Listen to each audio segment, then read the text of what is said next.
ప్రభునామానికి మహిమ కలుగును గాక. మీ అందరికీ నా హృదయపూర్వక వందనాలండి. బాగున్నారు కదా మీ అందరు? చూడండి, మన జీవితంలో దేవుడు నిన్ను విడిపించాలంటే, దేవుడు నిన్ను బాగు చేయాలంటే, దేవుడు నిన్ను స్వస్థపరచాలంటే మనము చేయవలసింది తప్పకుండా చేయాలి. చూడండి, ఒక చిన్న విషయం మీకు చెప్తాను. పాస్టర్ గారి దగ్గరికి ఒక పెద్ద ఆవిడ వచ్చిందంట. అయ్యా, నా కాలుకు పుండు అయింది, ఈ పుండు ఎన్ని మందులు వేసినా పోవట్లేదు, ఎంతమంది డాక్టర్ల దగ్గరికి వెళ్ళి చూపించినా ఇది పోవడం లేదు, ఇది బాగా చీము పట్టింది, పురుగు పట్టింది, దీనికి ఏం చేయాలో ప్రార్థన చేయండి అని వెళ్తే ఆ సేవకుడు ఆమె తల మీద చేపెట్టి ప్రార్థన చేస్తూ ఉంటే దేవుడు చెప్తా ఉన్నాడట, ఆమెకు ఒక మాట చెప్పు, ఒక మాట చెప్పు, ఒక మాట చెప్పు.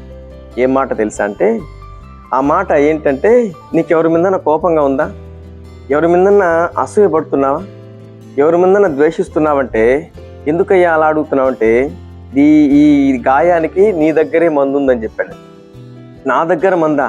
నా దగ్గర మందు ఎలా వస్తుంది అని చెప్తే, నువ్వు ఎవరినైతే ద్వేషిస్తా ఉన్నావో, ఎవరినైతే కోపగించుకుంటున్నావో, ఎవరి మీదైతే అసూయ పడుతున్నావో, ఎవరి మీదైతే పళ్ళు కొరుకుతా ఉన్నావో వారిని ఇంటికి పిలిపించి కూర్చోబెట్టి మంచి బిర్యానీ వండి ఆమెకు వాళ్ళకు పరిచర్య చేయి. తర్వాత క్షమాపణ చెప్పి కౌగిలించుకొని ముద్దు పెట్టుకో. తర్వాత నీ గాయానికి నువ్వు ఏ మందు వేయవలసిన అవసరం లేదు, అదే మందుగా నీ గాయానికి పనిచేస్తుందని చెప్తే ఆమె షాక్ అయిపోయిందంట. షాక్ అయిపోయి భయపడుతూ పాస్టర్ గారు ఏం చెప్పారో అది తప్పకుండా చేసిందంట. నెక్స్ట్ డే అది చేసింది. మరలా నెక్స్ట్ డేకి పుండు మానిపోవడం ప్రారంభించింది. వారం రోజుకల్లా గాయం పూర్తిగా మానిపోయి చర్మం యథాస్థితికి వచ్చిందంట. అద్భుతం కదా. చిన్న మాట మీకు చూపిస్తాను. ఇర్మియా గ్రంథం 39వ అధ్యాయం 16వ వచనం, నేను నిన్ను విడిపించేదను. దేవునికి కలుగుగా. దేవుడు తప్పకుండా విడిపిస్తాడు, కాపాడుతాడు, బాగు చేస్తాడు. ఇప్పుడు నువ్వు చేయవలసింది నువ్వు చేయాలి.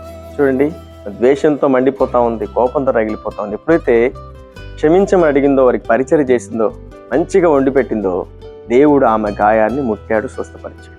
కోపడుతున్నావా, అసూయపడుతున్నావా? భద్రం, నీ రోగం నీ దగ్గరే ఉంటుంది. ఎప్పుడైతే ప్రేమిస్తావో నీ రోగం నుంచి, పాపం నుంచి, భయంకరమైన సమస్య నుంచి, భయంకరమైన ప్రాబ్లం నుంచి దేవుడు తప్పకుండా నిన్ను విడిపిస్తాడు. నువ్వు చేయవలసింది నువ్వు చేయి. అన్ని విషయాల్లో కాపాడి భద్రపరచును గాక. వీడియో చూసిన ప్రతి ఒక్కరు ఆమె నేను టైప్ చేయండి. ప్రత్యేకంగా వారి కోసం మరలా నేను ప్రార్థన చేస్తాను.